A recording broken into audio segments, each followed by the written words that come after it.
Bonjour et bienvenue sur le podcast Explore Japon, le podcast qui explore le Japon sous toutes ses coutures. Des conseils voyages, de la culture ou bien de la vie de tous les jours en passant par l'apprentissage du japonais, partons ensemble 2 fois par semaine pour ce magnifique pays qu'est le Japon. Bonjour à tous, aujourd'hui on repart en balade et on va prendre appareil photo, Google Maps et sac à dos, direction la banlieue vraiment très proche de Kyoto, j'ai nommé la très connue Arashiyama.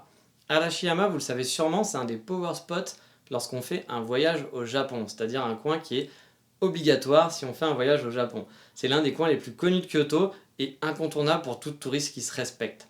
L'inconvénient, c'est que le lieu est de plus en plus touristique et que ça devient une marée humaine dans certains endroits d'Arashiyama, dans ceux qui sont les plus connus, ceux qui vont être dans les guides touristiques, que ça soit le grand pont qui enjambe la rivière, ou bien la fameuse forêt de selfie, enfin la forêt de bambou, moi j'appelle ça la forêt de selfie, parce qu'honnêtement, on voit plus de selfie sticks et de gens entassés que de bambou. Vraiment, moi c'est un endroit que je déteste à Arashiyama. Heureusement, il y a encore quelques spots qui ne sont pas trop visités, voire même pas du tout. Et si vous y allez assez tôt et que vous restez sur place le soir, il y a moyen aussi de limiter les interactions avec tout ce qu'on appelle le tourisme de masse. Bon, par contre, pendant les périodes de grosses vacances ou les gros week-ends, attendez-vous à être avec une marée humaine à Arashiyama. Mais encore une fois, si vous vous levez très tôt ou que vous restez un peu tard le soir, les touristes, c'est toujours la même chose. Ils vont être là pendant l'après-midi quand il fait beau et chaud, le matin vers 10h, 9h, 9h, on va dire à partir de 9h, jusqu'à 18-19h. Après, vous avez souvent la ville pour vous. À Kyoto, par exemple, dans les coins très touristiques, si vous allez vers le Kiyomizu-dera, la journée, c'est blindé de monde, vous ne pouvez pas bouger dans les rues. Si vous y allez le soir, à partir de 21h, les rues sont à vous. Vous pouvez faire des très belles photos de nuit, vous allez être tranquille, ça va être paisible. Même à 10h le soir ou 11h le soir, là, vous allez faire une balade vraiment cool. Je vous invite, si vous le pouvez, à faire des balades de temps en temps nocturnes, ou alors vous levez très tôt dans certains endroits, par exemple la forêt de selfie. La forêt de bambou, je sais, je vous là-dessus, mais c'est parce que c'est vraiment ça pour moi. Si vous y allez vraiment très tôt le matin, vous pourrez peut-être être tranquille et en profiter un peu plus.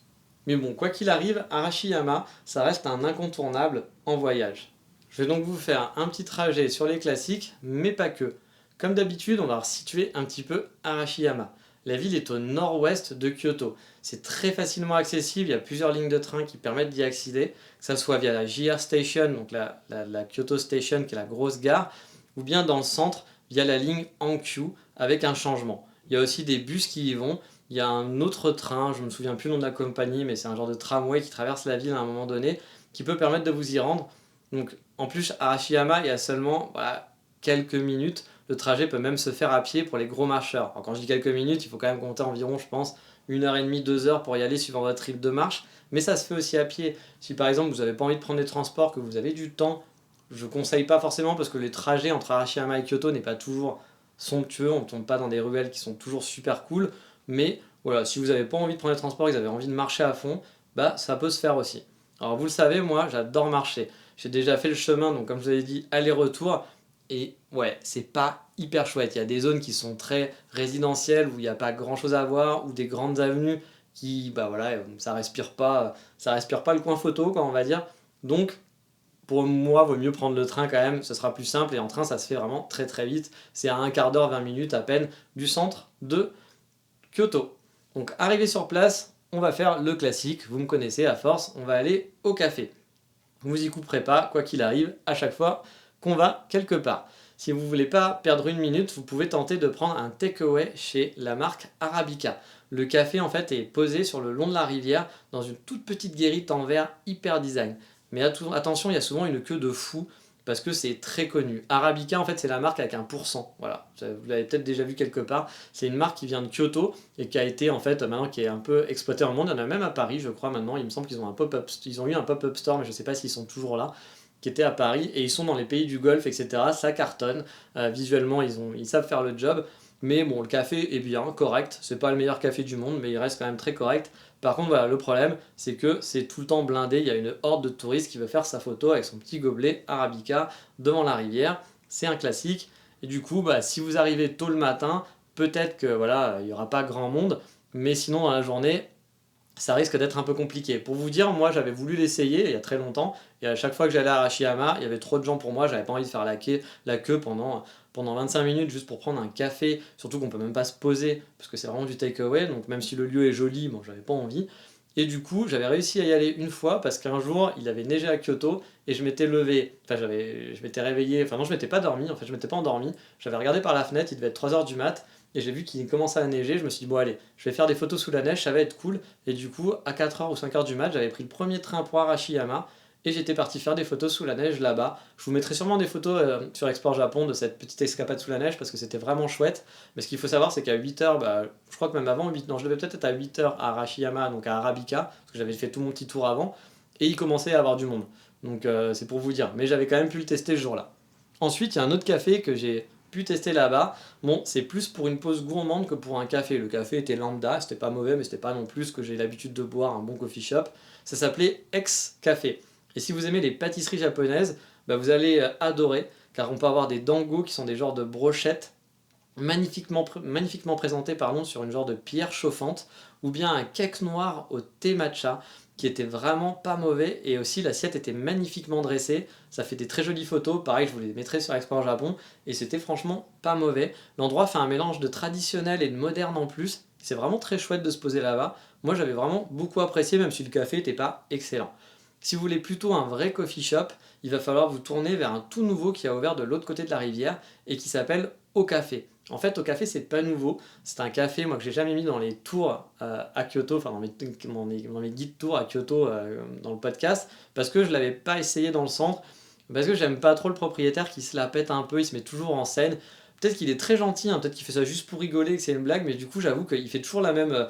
Il fait une genre de mise en scène comme un footballeur qui a marqué un but, il a son rituel, et je trouve ça un peu ridicule, et du coup, j'avais peur que le mec soit un peu insupportable. Et je sais qu'il a gagné en plus des championnats du monde de café, etc., qu'il avait gagné quelque chose d'important de barista. Mais voilà, j'ai jamais voulu l'essayer, mais j'ai essayé quand même celui qui est à Arashiyama, et j'avoue que le lieu est plutôt chouette, sur la rivière. Et vu que l'offre n'est pas hyper faramineuse de bons coffee shop, bah, j'ai voulu quand même l'essayer. Et bah, j'ai pas été déçu au final. Alors je pense qu'il sera difficile de s'y poser, parce qu'à mon avis il va y avoir aussi pas mal de monde maintenant, et que c'est pas super grand non plus. Il propose aussi un genre de hamburger, mais qui est plutôt de pancakes, avec un genre de steak au milieu, j'ai l'impression, mais je l'ai pas testé ce truc-là, j'ai juste bu un café. Mais voilà, c'était un bon endroit pour faire une bonne pause café. Mais voilà, la pause café est finie, on est parti alors, et forcément, je vous conseille de passer par le pont principal pour voir cette grande rivière qui traverse vers les montagnes. Il y a la forêt, ça fait des superbes photos. C'est vraiment un endroit qui est chouette. Le seul problème, c'est que sur ce pont, si vous arrivez en heure de pointe, ça peut être l'enfer. Il peut y avoir des centaines de touristes à la queue leu-leu sur le pont, sur les trottoirs du pont, et du coup, c'est plus très agréable de pouvoir faire des photos. Mais il n'en reste pas que ça reste quand même un endroit super charmant, qu'on peut faire des photos cool et que c'est très beau à regarder et que c'est cool. Je vous invite donc du coup à traverser, suivant où vous êtes du côté du pont, et aller vers ce qu'on appelle la montagne aux singes. C'est une attraction qui est payante, mais c'est vraiment un endroit très très chouette. Alors déjà, dans cette montagne, il y a une belle vue sur Arashiyama, car on suit un petit chemin qui grimpe le long de la montagne jusqu'à un refuge pour les singes. Et là, il y a une super vue dégagée sur la ville et la rivière. Mais bon, on vient pas ici que pour la vue, vous l'aurez bien compris, on vient pour voir les singes qui sont donc en liberté. Car oui, c'est pas un zoo, vous n'allez pas être derrière des cages et voir des singes un peu glauques. Là, les singes sont totalement en liberté, ils se baladent où ils veulent, ils font ce qu'ils veulent, s'ils ont envie de vous faire pipi dessus, ils vous feront pipi dessus. Ça, je l'ai vu déjà arriver plein de fois, de voir faire pipi sur les touristes qui ne le voyaient pas. Et donc c'est très rigolo, ils sont en liberté et ils sont assez chouettes. C'est très amusant, enfin, c'est vraiment amusant à voir. Par contre, ne faites pas chier les singes, n'allez pas les embêter en faisant des selfies juste à côté d'eux. De toute façon, si vous faites ça, il y a des grandes choses qui vont vous casser la gueule. Voilà, je suis désolé, mais c'est ce qui va arriver. J'ai déjà assisté à cette scène quelques fois de gens qui tentaient de faire des petits selfies en s'approchant, en se mettant accroupi à côté d'eux, genre ouais, ça va être super pour mon Insta. Et le singe, bah pop, pop, pop, pop, pop, vas-y, je te fracasse la tête. Et puis ça lâche pas, hein. Le singe, quand il est pas content, il est pas content. Et du coup, c'est souvent un garde, souvent le garde du lieu, qui vient et qui va séparer le singe de façon gentille et qui va essayer de vous aider. Mais du coup, essayez de pas les embêter. Vous allez pouvoir vivre à côté d'eux, vous allez être tout proche d'eux, vous allez pouvoir faire des photos, mais essayez de pas trop en approcher. Puis ça reste des animaux sauvages. Il faut faire attention, même s'ils ont l'habitude d'être avec des humains, ça reste des habitos sauvages. Et par exemple, c'est écrit qu'il ne faut pas les regarder dans les yeux, parce que pour eux c'est un... Voilà, si vous les fixez dans les yeux, pour eux c'est une provocation. Donc bah voilà, essayez de respecter les règles et de ne pas trop les déranger. Après, n'ayez pas de crainte, les singes sont en liberté, mais si, voilà, si vous les emmerdez pas, ils vous feront pas chier, hein. Moi, ils m'ont pas emmerdé, et puis ça va, y a pas de souci, hein. Il y a même une petite maison où on peut les nourrir, sauf que là aussi l'originalité, c'est que c'est vous qui êtes dans une cage et pas eux finalement. C'est-à-dire que vous allez rentrer dans la maison, il va y avoir des grilles, vous allez pouvoir acheter à manger pour eux et donner à manger à travers ces grilles, sauf que eux finalement ils sont dehors de la maison. C'est un peu l'inverse, c'est un peu le zoo inversé. Et du coup, bah, franchement, j'avais bien aimé l'ambiance. Je pensais rester 1 heure à la base, voilà, juste passer 1 heure et je m'étais dit je monte et tout, etc. Alors attention, ça grimpe aussi, hein, pour ceux qui n'aiment pas grimper, ça grimpe un petit peu, mais le chemin est totalement praticable. Mais voilà, moi, je pensais rester juste 1 heure, et finalement, bah, sur place, je m'étais étonné, j'étais resté au moins 3-4 heures, j'avais perdu beaucoup de temps la première fois que j'étais à l'Arashiyama, mais j'avais vraiment kiffé, j'avais fait plein de photos, c'était très rigolo de les voir se balader, puis le cadre est agréable, donc bah, moi je vous invite, franchement, si vous avez le temps, si vous avez qu'une demi-journée, c'est difficile à faire. Si vous restez qu'une demi-journée à Arashiyama, vous n'aurez pas le temps de tout faire et ça prendra peut-être un petit peu trop de temps. Mais si vous prenez votre temps de rester à Arashiyama, que vous restez une journée, faites la montagne aux singes, vous ne serez vraiment pas déçu. Ensuite, je vous conseille bah, de redescendre il y a un chemin qui est similaire, hein, qui va vous faire sortir quasiment au même endroit, et de continuer en fait cette petite balade qui longe la rivière. Parce que du coup, en fait, cette balade, les touristes la pratiquent, j'ai l'impression, très rarement. Souvent, ils vont rester sur le pont, ils vont rester à la forêt de bambou, ils vont rester dans le gros temple dont j'ai oublié le nom et où je suis même jamais allé tellement qu'il y avait de touristes, j'ai jamais voulu aller le voir. Il est sûrement très sympa, je sais que tout le monde adore ce temple, mais moi je n'ai jamais voulu parce que ça me saoule quand il y a trop de monde, je prends pas de plaisir. Et par contre, sur ce petit chemin, bah, souvent personne ne va. Les gens vont commencer à faire marcher un petit peu, mais finalement ils vont pas jusqu'au bout. Je sais plus combien de temps prend cette petite balade, mais ça prend pas longtemps. Vous pouvez suivre la rivière, arriver jusqu'à un hôtel en fait qui est au bout. À la fin, vous pouvez vous poser le long de la rivière, vous pouvez voir aussi les petits bateaux qui vont passer sur cette rivière, vous allez pouvoir voir aussi, il y a des bateaux pour touristes qui vont vendre aux touristes, qui vont s'arrêter, en fait c'est des bateaux, il y a des bateaux à touristes, il y a des bateaux de vente qui vont s'arrêter pour pouvoir vendre des trucs aux touristes, c'est assez rigolo de regarder tout ça, et vous pouvez continuer votre chemin car il y a un temple en hauteur dans les montagnes, mais j'avoue j'y suis jamais allé dans le temple en hauteur, mais juste la balade est rafraîchissante, elle dure pas très longtemps, et vous après vous pouvez revenir sur vos pas tranquillement vers le pont. Donc bien sûr après bah, vous pouvez revenir sur vos pas et tester le gros temple et la forêt de bambou. Là aussi ça va dépendre de vos plannings, si vous arrivez très tôt le matin, faites le gros temple. Enfin, le gros temple je sais pas à quelle heure il ouvre note, mais faites la forêt de bambou si vous arrivez très tôt le matin, commencez par ça et après allez voir les singes. Mais sinon donc vous pouvez repartir par là. Et encore une fois moi je vous dis la forêt de bambou c'est pas trop mon truc. Il y a tellement de monde que honnêtement si vous arrivez à 10h, 11h je vous conseille pas forcément. Vous pouvez la traverser mais vous allez voir ça va être un peu décevant. Mais vous pouvez en empruntant d'autres petites ruelles ensuite, plus loin, voir d'autres coins avec des bambous où il y aura beaucoup moins de monde. Donc je vous conseille quand même d'explorer un petit peu les alentours, de ne pas rester là où tous les touristes vont être et d'essayer d'un petit peu aller plus loin. Alors, ça sera peut-être moins joli, il y aura peut-être moins de bambous, etc. Mais il y aura moins de touristes aussi. Donc du coup, ça va être quand même plus chouette pour profiter. Mais proche de cette forêt de bambou, vous avez aussi un petit parc qui est entre le pont et en fait toute la partie de forêt de bambou qui est un parc en hauteur. Le parc en lui-même n'est pas super, il grimpe, il y a plusieurs paliers, et le parc en lui-même, il n'y a rien d'extraordinaire, il y a une statue, etc. Enfin, il y a 2 ou 3 statues, et voilà. Mais en fait, ce qui est cool, c'est que quand vous allez tout en haut du parc, vous allez pouvoir avoir cette vue sur la rivière. Et souvent, les gens n'y vont pas. Ils vont faire des photos sur le pont, mais ils vont pas faire cette vue en hauteur. Et pourtant, cette vue, elle est magnifique. Vous allez voir la rivière avec les montagnes. Vous allez voir le fameux temple dont je vous parlais, qui est perché à l'intérieur, en plein milieu des montagnes, au milieu de la forêt. C'est franchement super chouette pour faire des photos. Vous pouvez même voir la ligne de chemin de fer qui s'enfonce, donc pareil, qui suit à flanc de montagne. Je vous ai mis des photos d'Arashiyama sur Explore Japon. Je vous mettrai aussi des Google Maps des lieux où je vous parle, dont celui-là. Donc vous pourrez retrouver très facilement. Et vous allez voir, franchement, ça vaut le coup de se faire une petite pause là-bas. Vous pouvez même faire une petite pause casse-croûte et prendre 2-3 photos. Et la vue est vraiment magnifique. Après, je ne rentrerai pas dans les détails des principales attractions d'Arashiyama. Comme je vous le disais, la forêt de bambou ou le gros temple que j'ai jamais fait. Bah, déjà, le gros temple, j'ai jamais fait, donc je ne vais pas vous en parler. Mais voilà, il y a plein de sites qui vont en parler. Tous les power spots, les gens en parleront. Donc vous aurez déjà toutes les infos qui vous font. Il n'y a pas de souci. Mais moi, je vais vous inviter à continuer votre chemin et en suivant le chemin qui longe la montagne vers le nord-ouest en fait. Vous allez être vers la forêt de bambou et il y a un chemin qui va suivre le nord-ouest où vous allez avoir plein de petits temples. Et c'est là-bas finalement, tout au bout, que vous allez avoir mon temple préféré au Japon. Alors pourquoi c'est un de mes temples préférés? Car déjà il n'y a pas beaucoup de touristes, car c'est à une trentaine de minutes à pied des attractions principales du coin. Alors si vous voulez tout faire et que vous restez qu'une demi-journée et que vous rushez un Arashiyama, vous n'aurez clairement pas le temps d'aller là-bas. Mais franchement, pour moi, il est super mignon. Il y a des centaines de statues qui sont toutes différentes et en plus super rigolotes. Il est vraiment original. Le temple n'est pas très vieux, je crois. mais même s'il fait vieux, bah, on peut trouver des statues d'un personnage très grand avec un grand sourire et une caméra à la main, un caméra à la main qui est en train de se marrer comme pas possible, ou une autre avec une raquette de tennis. Ils ont tous des têtes un peu cheloues. Pareil, j'ai mis des photos sur Explore Japon, vous allez voir la tête la tête des statues, et c'est vraiment super chouette. Je vous ai mis aussi les liens, donc comme ça, vous pourrez savoir où il est situé, et y aller si vous avez envie, et si vous prenez le temps de profiter d'Arashiyama. Et en plus, le truc cool dans tout ça, c'est que la route pour y aller est vraiment super belle. Moi, c'est ma partie préférée d'Arashiyama. Les bambous, les machins, je m'en branle, vraiment. Mais par contre, dans cette petite rue, on serpente dans des petites ruelles avec plein de vieilles demeures, dans une vieille ambiance qui fait vraiment vieux Japon, sans trop de touristes. C'est vraiment, ça sent bon la campagne, ça sent bon le coin sympa. Et tout le trajet est vraiment super beau pour faire des photos. Je vous ai encore une fois mis des photos. Si vous n'êtes pas convaincu avec ça, d'essayer d'explorer un petit peu plus, bah je comprends pas. Alors peut-être que c'est parce que vous n'aurez pas le temps, parce qu'effectivement il faut du temps pour aller jusque là-bas, mais vraiment un conseil que j'ai à vous donner quand vous êtes en voyage, explorez. N'allez pas que dans la rue principale. Ne suivez pas la rue qui va au Grand Bouddha, qui va au Grand Machin, etc., où tous les touristes vont être entassés. Prenez la rue qui est parallèle. Ça va aller au même endroit, mais vous aurez personne, il y aura sûrement plus de charme. Oui, vous aurez peut-être moins de magasins pour touristes, de magasins de bouffe, mais ça aura un charme fou, vous serez moins entassés les uns sur les autres, et vous pourrez profiter vraiment du lieu. Après, vous pouvez faire la grande rue principale si vous n'avez pas le temps et qu'il faut rusher, mais si vous pouvez, essayez d'explorer, essayez de vous perdre un peu dans la petite ruelle. Le Japon, c'est ça qui a un charme fou, c'est pas le grand Bouddha qu'on va voir, c'est vraiment toute l'ambiance qu'il y a de ces petites ruelles un petit peu pourries qui serpentent dans tous les sens. Moi, c'est ça que j'adore. Après, bon, c'est personnel encore une fois, mais je pense que vous ne serez pas déçus en essayant de sortir un petit peu des chemins habituels.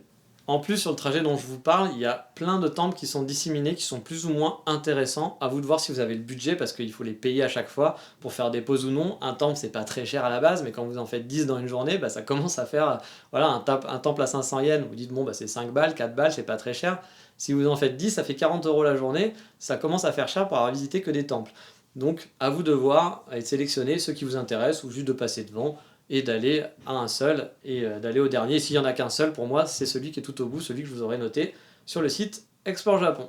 Et si vous restez une grosse journée et que vous avez encore un peu de temps, bah pourquoi pas se balader dans les ruelles du centre et rejoindre un autre temple qui s'appelle le Daikakuji, si je dis pas de bêtises, je suis plus sûr du nom, mais encore une fois je mettrai le lien, qui est beaucoup moins visité, qui est au nord de la ville et qui est très très joli aussi. Vous avez même accès à une petite étendue d'eau là qui est gratuite, un genre de parc qui est gratuit, qui peut faire une petite balade très très chouette pour finir sa journée dans les rues d'Arashiyama plus calmes et moins touristiques. En termes de temps sur place, je vous le dis, ça dépend. On peut rester quelques heures à Arashiyama, genre une demi-journée, ou bien toute une journée complète sans s'emmerder. Si vous voulez faire plusieurs temples, dont ceux du nord par exemple, et rester longtemps à la montagne aux singes, bah, il faudra quand même rester, je pense, une bonne journée sur place pour pouvoir profiter. Mais si vous n'avez pas beaucoup de temps et que vous voulez faire une demi-journée seulement, vous pourrez faire la forêt de bambou, le gros temple, passer sur le pont, faire 2-3 photos voilà, dans le petit parc en hauteur, et voilà, vous aurez le temps de faire tout ça tranquillou, et de rentrer après à Kyoto, d'aller à Fushimi, ou d'aller je ne sais où. Mais vous l'aurez compris, hein, si vous pouvez rester une journée entière, pour moi, c'est mieux que de faire une demi-journée. Parce que franchement, les singes, c'est super cool. C'est cool de prendre son temps et de voir les singes. C'est mon endroit préféré, c'est celui qui est à 30 minutes au nord. C'est vachement plus sympa aussi que le centre finalement, qui est le spot touristique, qui est très chouette. Hein. Mais pour moi, je prends beaucoup plus de plaisir à aller là-bas. Je trouve ça plus joli que tout le centre d'Arashiyama. Mais bon, après, voilà, si vous n'avez pas le temps, une demi-journée, ça fera l'affaire. Honnêtement, Arashiyama, c'est un des endroits phares pour une première visite au Japon. Vous ne serez pas déçus quoi qu'il arrive. Les paysages sont magnifiques, la rivière qui serpente entre les montagnes, c'est vraiment super chouette, ça a un charme fou. En plus, c'est la banlieue de Kyoto, donc ça se casse très facilement, même dans un voyage de courte durée. C'est 20 minutes en train, donc faites pas l'impasse sur ce classique du Japon. Mais voilà pour le petit tour de la fameuse Arashiyama.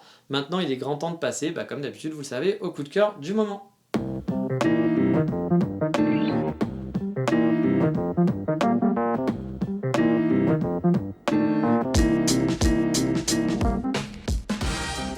Et là, on va partir dans un truc qui n'a rien à voir du tout. Vous savez que j'adore les coffee shops, mais que je ne suis pas un fan des autres cafés, que ce soit le petit noir du bar du coin ou bien le café au Starbucks. Et pourtant, j'aime bien quand même aller au Starbucks de temps en temps pour manger des cochonneries et d'autres boissons qui sont pas mauvaises, comme le Dark Mocha Frappuccino, qu'on ne trouve pas en France et c'est bien dommage. Mais je considère pas ça comme du café à vrai dire.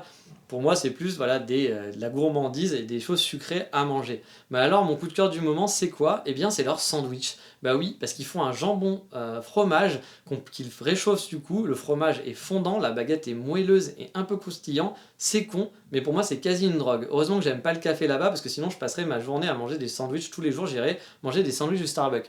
Donc, si vous êtes au Japon et que vous êtes en mode de sandwich, super basique certes, mais il est bon, bah Starbucks fera largement l'affaire. Je crois que ça coûte 450 yens, donc 4 euros.